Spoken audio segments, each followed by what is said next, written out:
Hello everyone, welcome back to my channel Chemistry Chat Chat. So guys, this is the part number 4th of our chapter number 4th, structure of atom, and this chapter is the last chapter of class 9 chemistry also.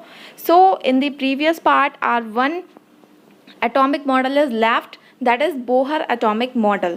So Bohr ने जो अपना atomic model दिया उसके through उन्होंने atom की stability का बहुत अच्छा एक्सप्लेनेशन दिया एंड इन्होंने हमें ये बताया कि एटम जो है वो इलेक्ट्रिकली न्यूट्रल कैसे होता है. दैट मीन्स जितने पॉजिटिव चार्ज होते हैं एटम में उतने ही नेगेटिव चार्ज होते हैं. तो ओवरऑल चार्ज क्या हो गया, कुछ भी नहीं हुआ, दैट मीन्स न्यूट्रल हो गया. सो यही रीज़न है कि एटम हमारा इलेक्ट्रिकली न्यूट्रल रहता है. ठीक है. एंड इन्होंने अपना एटॉमिक मॉडल 1913 में दिया. इन्होंने बोला कि न्यूक्लियस है तो न्यूक्लियस में पॉजिटिव चार्ज जो है हमारे प्रोटॉन है अंदर और न्यूट्रॉन है. ठीक है. एंड इलेक्ट्रॉन्स जो होते हैं वो न्यूक्लियस के चारों तरफ बहुत हाई स्पीड से रोटेट करते हैं. ठीक है. और वो जो होते हैं वो एक फिक्स्ड सर्कुलर पाथ में घूमते जाते हैं. उन फिक्स सर्कुलर पाथ को हम एनर्जी लेवल बोलते हैं या फिर शेल बोलते हैं. ठीक है. वो हमारे जो शेल्स होते हैं उनको रिप्रेजेंट करा जाता है KLMNO और P से. ठीक है. सो होता क्या है, एक लिमिट होती है, एक पर्टिकुलर लिमिट बनी हुई होती है, उसके बेसिस पे एनर्जी लेवल में उतने इलेक्ट्रॉन्स ही रह पाते हैं. एंड होता क्या है, हर एक एनर्जी लेवल का अपना कुछ फिक्स्ड अमाउंट की वहाँ पर एनर्जी होती है उनके पास. यानी कि आपको दिख रहा होगा ये रेड वाला जो है बीच में सर्कल, ये क्या है, ये न्यूक्लियस है. ठीक है. तो न्यूक्लियस के बाहर वाला जो आपको फर्स्ट शेल दिख रहा है, तो फर्स्ट शेल जो है उसके पास सबसे कम एनर्जी है क्योंकि उसके पास कितने इलेक्ट्रॉन्स है, 2 इलेक्ट्रॉन्स है, आपको दिख रहा होगा. देन जब हम सेकंड शेल की तरफ जाएंगे तो सेकंड शेल में आपको दिख रहा होगा 2 to 4 to 6 to 8. कितने इलेक्ट्रॉन्स हो गए, 8 इलेक्ट्रॉन्स हो गए. दैट मीन्स उसके पास फर्स्ट शेल के रेस्पेक्ट में ज़्यादा एनर्जी है. तो ऐसे ही आप जब दूर जाते जाओगे न्यूक्लियस से तो नंबर ऑफ़ शेल्स बढ़ते जाएंगे. तो जैसे जैसे नंबर ऑफ़ शेल बढ़ेंगे that means number of electrons बढ़ेंगे क्योंकि शेल का क्या है, साइज़ बढ़ रहा है, नंबर ऑफ़ इलेक्ट्रॉन्स बढ़ रहे हैं. तो वैसे वैसे आपको देखने को मिलेगा कि एनर्जी जो है क्या करती जाएगी, इंक्रीज़ करती जाएगी. तो इसका मतलब जो शेल न्यूक्लियस से सबसे ज़्यादा दूर होगा उसके पास सबसे ज़्यादा अमाउंट की एनर्जी होगी. क्लियर. एंड इन्होंने हमें बताया कि जो भी इलेक्ट्रॉन्स की एनर्जी होगी उसमें आपको कोई भी चेंज नहीं मिलेगा. ठीक है. इलेक्ट्रॉन्स जो हैं वो अपनी सेम एनर्जी के साथ घूमते जाते हैं एनर्जी लेवल में. ठीक है. बट यही रीज़न है कि एटम जो होता है वो स्टेबल बना रहता है.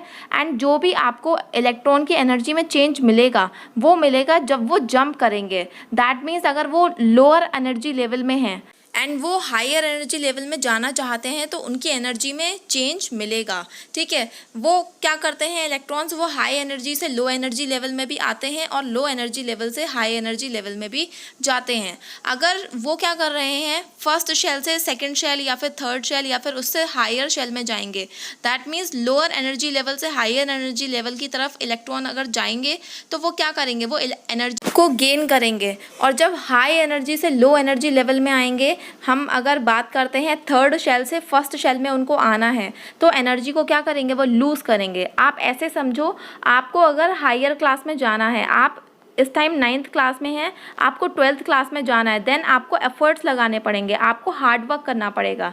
ठीक है. तो इसका मतलब क्या है, आपको एनर्जी को गेन करना पड़ेगा. ठीक है. वैसे ही अगर क्या है, कोई बच्चा जो है वो फेल हो जा रहा है तो दैट मीन्स क्या है, उसने अपनी एनर्जी को लूज़ कर दिया तो वो उसी क्लास में बैठा रहेगा. दैट मीन्स क्या है, उसका प्रोग्रेस नहीं होगा, वो आगे के क्लासेस में प्रोसीड नहीं कर पाएगा. Clear. So guys, these are the postulates of the Bohr atomic model. 1913 में इन्होंने दिया था, आपको पता है. And atom is the electrically neutral. तो इलेक्ट्रिकली न्यूट्रल का भी रीज़न मैंने अभी बताया कि जितने पॉजिटिव चार्ज होंगे उतने ही नेगेटिव चार्ज होंगे. तो ओवरऑल चार्ज क्या हो गया, इन पे न्यूट्रल हो गया. ठीक है. एंड सेकेंड इन्होंने बोला कि इलेक्ट्रॉन्स जो होते हैं बहुत तेज़ी से न्यूक्लियस के चारों तरफ फिक्स सर्कुलर पाथ में घूमते हैं और इन फिक्स सर्कुलर पाथ को हम बोलते हैं शेल्स और energy level. Right. Next thing इन्होंने बोली कि एटम में जो होता है बेसिकली नंबर ऑफ इलेक्ट्रॉन्स के लिए क्या होती है, एक लिमिट होती है. ठीक है. और उसी के बेसिस पे वो एनर्जी लेवल इलेक्ट्रॉन्स को होल्ड करके रख पाते हैं. ठीक है. सो नेक्स्ट इन्होंने बताया कि हर एक एनर्जी लेवल में एक फिक्स्ड अमाउंट की एनर्जी होती है. कोई भी आपको इलेक्ट्रॉन की एनर्जी में चेंज नहीं मिलेगा देखने को, वो सेम एनर्जी लेवल में जो हैं घूमते रहेंगे। यही रीज़न है कि एटम जो होता है वो क्या रहता है, स्टेबल रहता है। Clear? And guys these are the limitations of his model. It was basically for the hydrogen atom. ठीक है, किसके लिए था? सिंपली हाइड्रोजन आटम के लिए था। एंड इन्होंने, इनका जो मॉडल था, उन्होंने वेव नेचर जो था इलेक्ट्रॉन्स का वो एक्सप्लेन नहीं करा था, इन्होंने सिर्फ पार्टिकल नेचर को एक्सप्लेन करा था। ठीक है, so next thing is the atomic number. Atomic number हम लोग पहले भी डिस्कस कर चुके हैं, सो एक बार हम फिर से एक बार इसमें देख लेते हैं। ये हमारा इक्वल होता है नंबर ऑफ प्रोटॉन के in one atom of element. कोई भी हमारा एलिमेंट है तो उसका जो एटम होगा तो उसमें कितने नंबर के प्रोटॉन हैं वो हमारे हो जाता है एटॉमिक नंबर के इक्वल।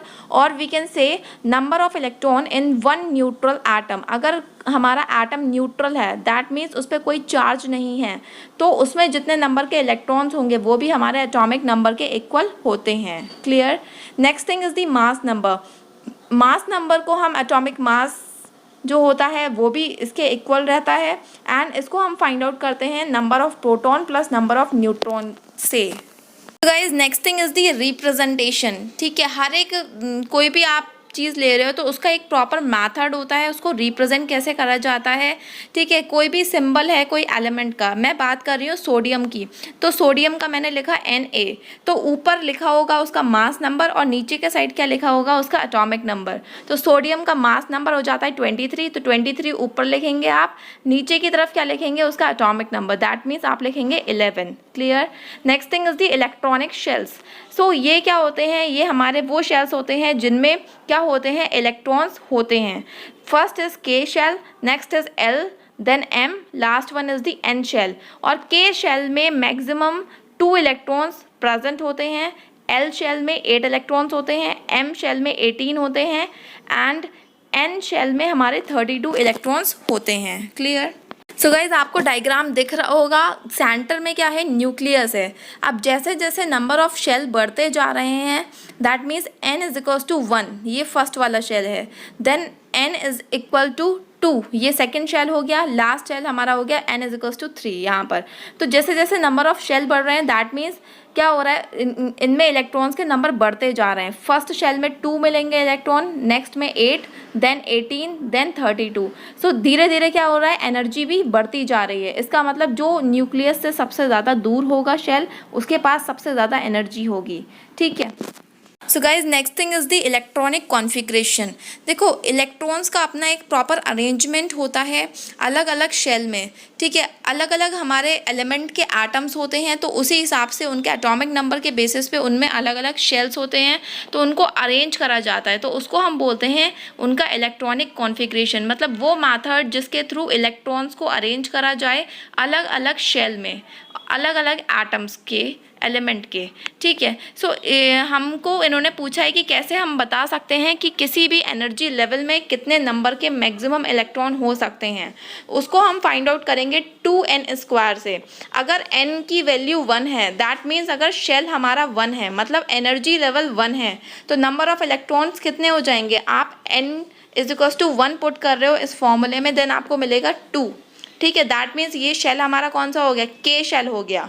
ठीक है, then n is equal to 2 अगर पुट करोगे तो नंबर ऑफ इलेक्ट्रॉन्स कितने हो जाएंगे, 8 हो जाएंगे, क्योंकि आप n की जगह पर 2 रख के देख लो 8 आएगा।